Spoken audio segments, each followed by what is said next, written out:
Friends animal fat అని చెప్పి టమ్కి వేశారు, అది అట్టర్ ఫ్లాప్ అయిపోయింది. ఇప్పుడు ఏమన్నారు తెలుసా, కొత్తగా సిబిఎన్ గారు బాత్రూమ్ కడిగే కెమికల్స్ వేసి లడ్డూలు తయారు చేశారంట. నాకే నా నోటితో ఇవి మాట్లాడాలంటే కంపరంగా ఉంది. కల్తీ అయిన గీ బాధేస్తుంది. అలాంటి గీ తీసుకొచ్చారు, మామూలు కెమికల్స్ తో తయారు చేశారు. పేపర్లో వస్తే నాకే ఆశ్చర్యం వస్తా ఉంది. ఎలాంటి కెమికల్స్ అంటే మన బాత్రూముల్లో వేసి క్లీన్ చేసే కెమికల్ ని గీలో వేసి దాన్ని మళ్ళీ లడ్డు చేసి మనం తినే పరిస్థితికి వచ్చామని వస్తున్నాయి. చూసాక ఎవరికైనా ఛీ ఏంట్రా బాబు మన స్టేట్ లో అసలు ఏం జరుగుతుంది, ఎక్కడి నుండి ఎక్కడ తీసుకెళ్తున్నారు వీళ్ళ విషయాన్ని పాలిటిక్స్ కోసం అని అనుకుంటే అప్పుడే అవ్వలా. మీకు ఇంకొక షాకింగ్ విషయం చూపిస్తాను ఈ ఎపిసోడ్ లో. ఇలాగ బాత్రూమ్ కడిగే కెమికల్స్ తో లడ్డూలు తయారు చేశారు అనే కొత్త టమ్కిని ఎందుకు స్టార్ట్ చేశారో తెలుసా? ఏదో ఒక బురద జల్లేయడానికి కాదు, దానికి ఒక రీజన్ ఉంది. చాలా మంది ఏమనుకుంటున్నారు, ఇప్పుడు యానిమల్ ఫ్యాట్ అనే విషయం అటర్ ఫ్లాప్ అయిపోయింది కాబట్టి ఇంకోటి తీసుకొచ్చారు అనుకుంటున్నారు. కానీ ఏదైనా తీసుకురావచ్చు కదా, ఇదే ఎందుకు తీసుకొచ్చారు? దానికి ఒక రీజన్ ఉంది. అండ్ దానికి మూలం టీటీడీ లడ్డు విషయంలో ఆనరబుల్ సుప్రీం కోర్ట్ జడ్జెస్ కి అండ్ సీఎం సిబిఎన్ గారి సైడ్ వాదించే అడ్వకేట్స్ కి వీళ్ళకి మధ్యన జరిగిన కాన్వర్సేషన్స్ లో దీనికి మూలం ఉంది. అవి బయటకు వచ్చేసాయి. మోస్ట్ ఇంపార్టెంట్ డీటెయిల్స్ అందులో ఉన్న క్వశ్చన్ ఆన్సర్స్ చూస్తే, అంటే సుప్రీం కోర్ట్ జడ్జెస్ అడిగిన క్వశ్చన్స్ కి సీఎం సిబిఎన్ గారి సైడ్ అడ్వకేట్స్ ఇచ్చిన ఆన్సర్స్, వాళ్ళు గ్రిల్ చేసిన విధానం చూస్తే షాక్ అయిపోతారు. అవన్నీ ఇప్పుడు పబ్లిక్ డొమైన్ లోకి వచ్చాయి, రీసెంట్ గా బాగా సర్క్యులేట్ అవుతున్నాయి. అది చూస్తే మీకు ఈ మ్యాటర్ మొత్తం పునాదుల దగ్గర నుంచి రూట్స్ నుండి అర్థమయ్యి అసలు సీఎం సిబిఎన్ గారు ఈ ఇష్యూని ఇంతలాగా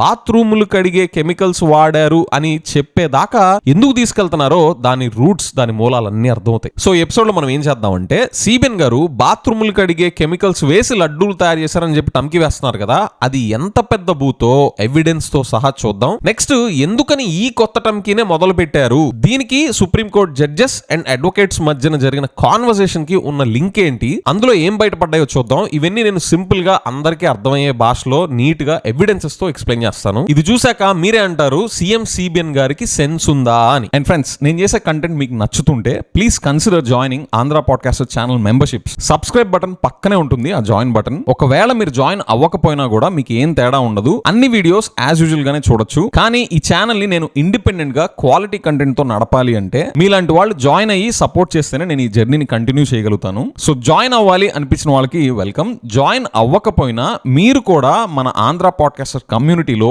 ఈక్వల్ గా important. Hi, this is Vijay Kesari and welcome to Andhra podcaster, where we discuss questions, perspectives and possibilities focused on development of Andhra. Alright, CBN garu బాత్రూములు గడిగే కెమికల్స్ తో లడ్డూ తయారు చేశారో అంటున్నారు కదా, అసలు రిపోర్ట్ లో ఏం మెన్షన్ చేస్తుందో మనం ఎవిడెన్స్ తో సహా చూద్దాం. దానికన్నా ముందు ఇందాక సిబిఎన్ గారు ఎక్కడ నుండి ఈ విషయం తెలుసుకున్నారో చెప్పారు, సరిగ్గా విన్నారా? కల్తీ అయిన గీ బాధేస్తుంది. అలాంటి గీ తీసుకొచ్చారు, మామూలు కెమికల్స్ తో తయారు చేశారు. పేపర్లో వస్తే నాకే ఆశ్చర్యం వస్తా ఉంది. పేపర్లో వస్తే నాకే ఆశ్చర్యం వస్తా ఉంది. ఎలాంటి కెమికల్స్ అంటే మన బాత్రూముల్లో వేసి క్లీన్ చేసే కెమికల్ ని గీలో వేసి దాన్ని మళ్ళీ లడ్డు చేసి మనం తినే పరిస్థితికి వచ్చామని వస్తున్నాయి. న్యూస్ పేపర్స్ అంట.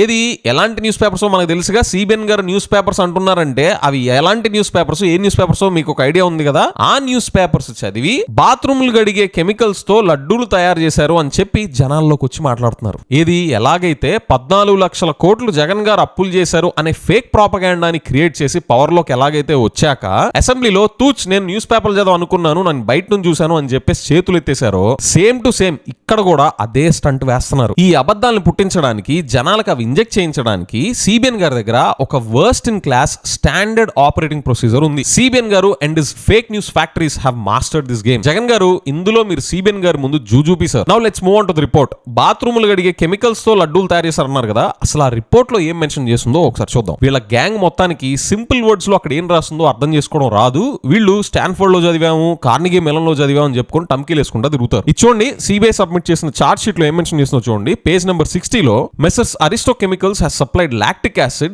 labsa/acid slurry totaling 8,900 kgs to Messrs Harsh Fresh Dairy Products Private Limited / messrs Bhole Baba organic dairy private limited during the above mentioned period. ఈ బోలేబాబా కంపెనీకి, ఏది సిబిఎన్ గారి టైంలో పర్మిషన్ ఇచ్చిన ఈ బోలేబాబా కంపెనీకి 8,900 కిలోస్ ఆఫ్ యాసిడ్ స్లరీని అన్ని సంవత్సరాల్లో ఆ పర్టికులర్ టైం పీరియడ్ లో సప్లై చేశారు అని సప్లై చేసిన కంపెనీ పేరు కూడా అక్కడ మెన్షన్ చేశారు. ఈ యాసిడ్ స్లరీ, లాబ్సా ఇవి ఉండడం చూసే సిబిఎన్ గారు బాత్రూములు గడిగే కెమికల్స్ తో లడ్డూలు తయారు చేశారు అని చెప్తున్నారు. మీరు సింపుల్ గా దీన్ని అర్థం చేసుకుంటే, ఆ యాసిడ్ స్లరీని ఈ బోలేబాబా, హర్ష్ డైరీ, ఈ కంపెనీకి వాళ్ళు సప్లై చేశారు అని చెప్పారే గానీ ఎక్కడ ఆ యాసిడ్ స్లర్రీని లడ్డూ తయారీలో వాడారు అని రిపోర్ట్ లో ఎక్కడా మెన్షన్ చేయాలి. ఇది ఎలా అంటే ఉదాహరణకి ఇప్పుడు ఏమైనా రెసిడెన్షియల్ స్కూల్లో పిల్లలకి అక్కడ ఫుడ్ పెడతారు. ఆ స్కూల్ రన్ అవ్వడానికి అవ్వచ్చు, ఆ స్కూల్లో కిచెన్స్ ని ఆపరేట్ చేయడానికి మెయింటెనెన్స్ కోసం అవ్వచ్చు, బోలెడన్ని వస్తువుల్ని కెమికల్స్ ని వాళ్ళు తెచ్చుకుంటారు. బ్లీచింగ్ పౌడర్స్ అనో, స్టవ్స్ ని క్లీన్ చేయడానికి కెమికల్స్ అవ్వచ్చు, చిమ్నీస్ క్లీన్ చేయడానికి కెమికల్స్ అవ్వచ్చు, లేదా ఎలక్ట్రికల్ రిపేర్స్ ఏమైనా ఉన్నాయనుకోండి, స్విచ్ లో, కాపర్ వైర్ లో ఏవో ఇలాంటివి తెచ్చుకుంటారు. సో ఇలాంటి వాళ్ళు సప్లై చేయించుకుంటున్నారు కాబట్టి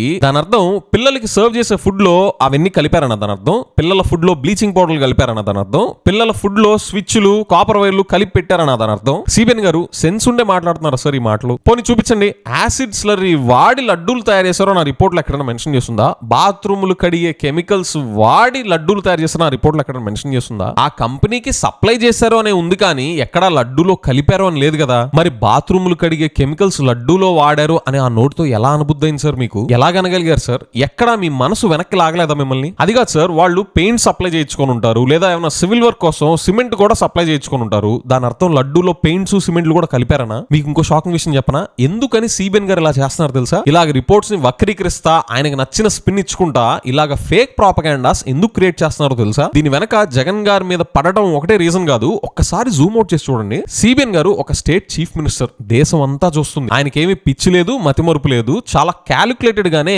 యానిమల్ ఫ్యాట్ ఉందని టమ్కి వేశారు. అది అట్టర్ ఫ్లాప్ అయ్యాక ఇప్పుడు ఈ బాత్రూమ్ గడిగే కెమికల్స్ తో లడ్డూలు తయారు చేశారు అని కొత్త టమ్కి వేస్తున్నారు. ఎందుకు?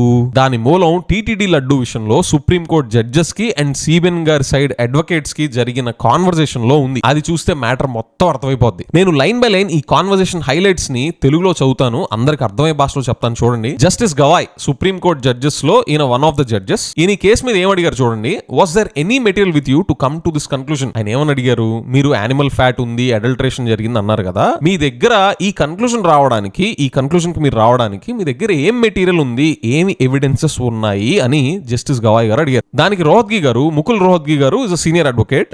He said we have lab reports. అంటే మీ దగ్గర ఎవిడెన్సెస్ ఏమున్నాయి యానిమల్ ఫ్యాట్ అని చెప్పడానికి అని అడిగితే రోహత్గి గారు ల్యాబ్ రిపోర్ట్స్ ఉన్నాయి అన్నారు. దానికి justice Viswanathan garu, he's also another honourable judge in supreme court, he said report is not at all clear. If you had already ordered investigation, what was the need to go to press? Report came in July, statement came in September. నేను తెలుగులో కూడా చెప్తాను. Justice Viswanathan garu, this report prima facie indicates that this is not the material used in the preparation. మళ్ళీ justice Gavai garu, you ordered a SIT till the outcome, what is the necessity to go to the press? You have been always appearing for such, this is a second time. మీరు animal fat ఉందన్నారు కదా, దానికి evidence ఏంటి అంటే lab report ఉందన్నారు. దానికి report లో clear గా లేదు కదా. మీరు ఆల్రెడీ ఇన్వెస్టిగేషన్ స్టార్ట్ చేసి ఉంటే మీరు అది ఇంకా ఫినిష్ అవ్వకముందే ప్రెస్ దగ్గరికి వెళ్ళి ఎందుకు మాట్లాడారు అని అడిగారు. చూడండి, left and right justice Gavai garu and justice Viswanathan garu left and right ఇస్తున్నారన్నమాట. నెక్స్ట్ చూడండి, justice Gavai garu, when you hold constitutional office it is expected that you would. We expect gods to be kept away from polity. మళ్ళీ justice Viswanathan గారు, unless you were sure, how did you go to public with that? What was the purpose of investigation? Constitutional office ని మీరు hold చేస్తున్నప్పుడు, CM chair లో కూర్చున్నప్పుడు దేవుళ్ళని మీరు politics కి దూరంగా ఉంచాలి కదా. మీరు షూర్ గా ఉంటే తప్ప పబ్లిక్ లోకి వెళ్ళకూడదు కదా. అది పాటించలేనప్పుడు ఇంక ఇన్వెస్టిగేషన్ వేసి ప్రయోజనం ఏంటి అని అడిగారు. ఇక్కడ నుండి చూడండి, సీనియర్ అడ్వకేట్ లూత్రా గారి రెస్పాన్సెస్, సీఎం సిబిఎన్ గారి అడ్వకేట్, ఆయన ఏమైనా ఆర్గ్యూ చేస్తున్నారు చూడండి. Ghee started to be procured from private vendors in past few years. Complaints came in about quality. We gave show cause notice to tenderer. గీని ప్రైవేట్ వెండర్స్ నుంచి procure చేస్తున్నారు past few years నుంచి. Quality మీద complaints వచ్చాయి, మేము వాళ్ళకి show cos notice ఇచ్చాం. దానికి జస్టిస్ గవాయ్ గారు ఏమన్నారు చూడండి. Was the ghee which was not found in conformity, was it used for ప్రసాదం? కల్తీ జరిగింది అనే నెయ్యిని ప్రసాదంలో వాడారా అని అడిగారు. దానికి లూత్రా గారు రెస్పాన్స్ చూడండి. వీఆర్ ఇన్వెస్టిగేటింగ్, అది ఇంకా ఇన్వెస్టిగేట్ చేస్తున్నాం. ఇప్పుడు చూడండి, లెఫ్ట్ అండ్ రైట్ ఇస్తారు. జస్టిస్ గవాయ్ గారు, then what was the need to go to press immediately? You need to respect religious sentiments. Justice Viswanathan గారు, where is a proof that this was the ghee used in the preparation of laddus? ఇద్దరూ కలిసి proof లేకుండా మీరు investigation finish చేయకుండా మీడియాకి ఎందుకు పరిగెత్తారు అని left and right ఇస్తున్నారు. మళ్ళీ justice Viswanathan garu, you may say tenders have been wrongly awarded, but to say that this ghee has been used, where is that proof? Justice Gawai garu, what was the material that this contaminated ghee was used in the prasadam? మళ్ళీ justice Viswanathan గారు, unless there is something to show that this ghee was used and you had the material the day you went to press, this all is meaningless. This is all meaningless. ఇద్దరు honourable supreme court judges left and right ఏమైనా వాయిస్తున్నారంటే, మీరు tenders ని wrong గా ఇచ్చారు అంటున్నారు, కానీ కల్తీ జరిగిన గీని లడ్డూల్లో వాడారు అనడానికి ప్రూఫ్ ఏది? ఆ ప్రూఫ్స్ ఏమీ లేనప్పుడు ఇదంతా మీనింగ్లెస్, దీనికి అసలు అర్థం పర్థం లేదు అని ఇద్దరు జడ్జిలు సిబిఎన్ గారు యానిమల్ ఫ్యాట్ అలా మాట్లాడినందుకు లెఫ్ట్ అండ్ రైట్ వాయిన్స్ అవతల పడేస్తున్నారు. ఇప్పుడు చూడండి, నెక్స్ట్ వచ్చేది మాస్టర్ స్ట్రోక్. జస్టిస్ గవాయ్ గారు, it could have contain palm oil also. What is your specific material to show lord was used? మీరు యానిమల్ ఫ్యాట్ ఉందన్నారు కదా, పామ్ ఆయిల్ కంటామినేషన్ వల్ల కూడా జరగundొచ్చు. మీ దగ్గర ఏం ఎవిడెన్సెస్ ఉన్నాయని చెప్పి యానిమల్ ఫ్యాట్, పంది కొవ్వు, ఫిష్ ఆయిల్, చేప నూనె ఇవన్నీ ఉన్నాయని ఏ ఎవిడెన్సెస్ తో చెప్పారు అని అడుగుతున్నారు. దానికి లూత్రా గారు ఆన్సర్ ఏంటో తెలుసా? దట్స్ ఇన్ ఎన్డీడీబీ రిపోర్ట్ అంట. దానికి ఇచ్చారు చూడండి జస్టిస్ గవాయ్ గారు. Report says it could also be soybean, does not mean it was fish oil. Justice Viswanathan garu, you may have a doubt on supplier. What is there to show this was used when you went and made a statement? ఆ report ప్రకారమే మీరు NDDB report అని చెప్పారు కదా, ఆ report ప్రకారమే soybean కూడా కలిసి ఉండొచ్చు కదా. దాని అర్థం ఫిష్ ఆయిల్, చేప నూనె ఉన్నట్టు కాదు కదా. మీకు సప్లయర్స్ మీద డౌట్ ఉండొచ్చు, కానీ స్టేట్మెంట్ ఇవ్వాల్సిన అవసరం ఏంటి అని చెప్పి లెఫ్ట్ అండ్ రైట్ వాయిన్స్ అవతల పెట్టారు. సో ఇప్పటిదాకా జరిగింది మీరు ఒకసారి చూస్తే, ఇప్పుడు లేటెస్ట్ సిబిఐ ఛార్జ్ షీట్ ప్రకారం యానిమల్ ఫ్యాట్ అనేది అటర్ ఫ్లాప్ అయిపోయింది. ఇంకో పక్క సుప్రీం కోర్టు యానిమల్ ఫ్యాట్ మీద స్టేట్మెంట్స్ చేసినందుకు లెఫ్ట్ అండ్ రైట్ వాయిన్స్ అవతల పెట్టింది. మళ్ళీ యానిమల్ ఫ్యాట్ మీద మాట్లాడడానికి స్కోప్ లేదు. సో ఇప్పుడు సిబిఎన్ గారు ముందున్న ఆప్షన్ ఏంటి?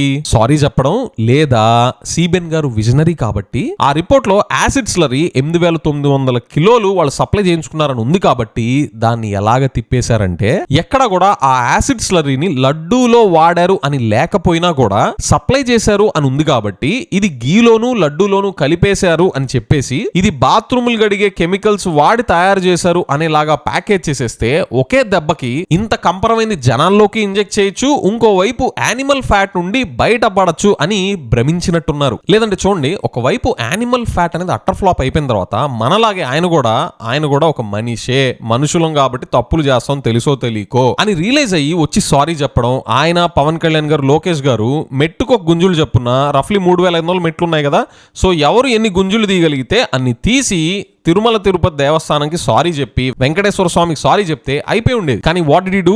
ఆరోగెంట్ గా నేను చెప్పిందే జనాలు నమ్మాలి, నేను విజనరీని, నాకు నచ్చిన కట్టుకథని సుప్రీం కోర్టు మొట్టికాయలు వేసినా కూడా మళ్ళీ మొట్టికాయలు వేస్తారు అనే భయం కూడా లేకుండా పొగరుగా ఆరోగెంట్ గా ఇంకొక ఫేక్ కథ అల్లుతాను అని ఇంకొక ఫేక్ ప్రాపగాండాని స్టార్ట్ చేశారు. అండ్ మీరు గమనించండి, సిబిఎన్ గారు ఎప్పుడైతే జనాల్లో ఈ యానిమల్ ఫ్యాట్ గురించి ఎవిడెన్సెస్ లేకుండా మాట్లాడిన విషయం అట్టర్ ఫ్లాప్ అయిపోయింది అని తెలిసిందో, ఆయన పులి మీద స్వారీ చేస్తున్నారు అని రియలైజ్ అయ్యారు. That's my reading. ఆ పులి ఎప్పుడైతే ఆయన తినేబోతుంది అని తెలిసిందో ఇంకా పెద్ద పులి మీద ఎక్కి బాత్రూమ్ గడిగే కెమికల్స్ తో లడ్డూలు తయారు చేశారు అనే టమ్కిని స్టార్ట్ చేశారు. మీరు చూస్తా ఉండండి, సుప్రీం కోర్టు మళ్ళీ సిబిఎన్ గారికి మొట్టికాయల మీద మొట్టికాయలు వేస్తా చూడండి. ఎలాగైతే యానిమల్ ఫ్యాట్, పంది కొవ్వు అని మీరు మెటీరియల్ లేకుండా, ఎవిడెన్సెస్ లేకుండా ఎందుకు చెప్పారు, స్టేట్మెంట్స్ ఇవ్వాల్సిన పని ఏంటి అని చెప్పి లెఫ్ట్ అండ్ రైట్ వాయించారు, ఇక్కడ కూడా ఆ యాసిడ్ స్లరీని సప్లై చేశారు అన్నారు కానీ ఎక్కడ అది లడ్డూలో వాడారు అని చెప్పలేదు కదా అని సుప్రీం కోర్టు మొట్టికాయ లేకపోతే మళ్ళీ ఇంకా లెఫ్ట్ అండ్ రైట్ వాయించకపోతే నన్ను అడగండి, ఖచ్చితంగా వాళ్ళకి నెక్స్ట్ రౌండ్ ఉంటుంది సుప్రీం కోర్ట్ జడ్జెస్ చేతుల్లో. ఈ టాపిక్ అండ్ సిబిఎన్ గారి బిహేవియర్ అందరు సుప్రీం కోర్ట్ జడ్జెస్ దృష్టిలోకి వెళ్ళాలని చెప్పి నేను మనస్ఫూర్తి కోరుకుంటున్నాను. వెళ్ళాలేదు చెప్పండి. సిబిఎన్ గారు, మీకు నా ఆనెస్ట్ ఫీడ్బ్యాక్ ఇస్తున్నాను సార్. ఆంధ్రప్రదేశ్ లో